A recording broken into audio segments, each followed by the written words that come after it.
بسم اللہ الرحمن الرحیم۔ شروع اللہ کے نام سے جو انتہائی مہربان اور نہایت رحم کرنے والا ہے۔ خباب بن الارت سابقین اسلام میں سے تھے اور وہ کفار مکہ میں سے ایک عورت کے غلام تھے۔ جب خباب نے اسلام قبول کیا تو کفار مکہ ان کو اذیتیں دینے لگے۔ پتھروں کو آگ میں رکھا جاتا، جب پتھر اچھی طرح گرم ہو جاتے تو جناب خباب کو ان پتھروں پر لٹا دیا جاتا۔ جناب خباب کا گوشت پتھروں پر لٹانے کی وجہ سے جل جاتا تھا۔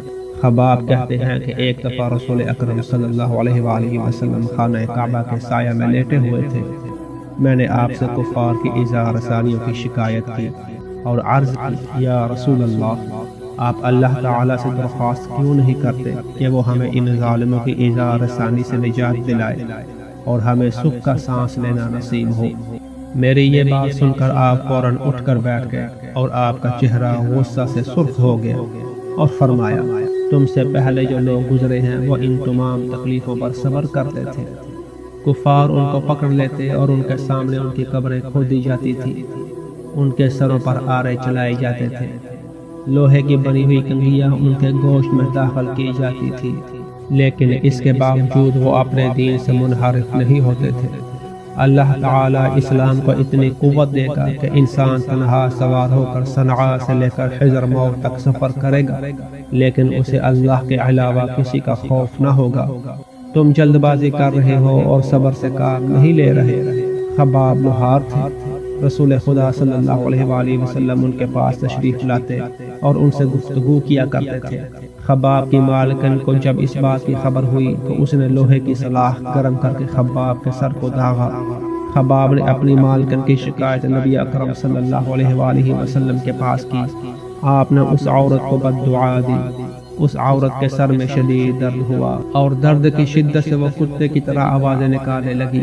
اس نے بہت علاج کروایا مگر کوئی فائدہ نہ ہوا۔ اس عورت کو کسی نے مشورہ دیا کہ اگر اس درد سے نجات حاصل کرنا چاہتی ہو تو لوہے کی سلاخ گرم کر کے داغو۔ عورت نے خباب کو بلا کر کہا، لوہے کی میخ گرم کر کے میرے سر پر داغ لگاؤ۔ جب خباب نے ایسا کیا تو اس کو درد سے سکون محسوس ہوا، مگر چند دنوں کے بعد پھر درد کا دورہ پڑتا تھا اور خباب ہر مرتبہ اس کے سر کو میخ سے داغتے تھے۔ ایک دن ایک صحابی نے خباب سے پوچھا، مشرکین مکہ آپ کو کیسی اذیت دیتے تھے؟ یہ سن کر جناب خباب نے اپنی پشت سے قمیص ہٹائی اور کہا، تم اپنی آنکھوں سے دیکھ لو۔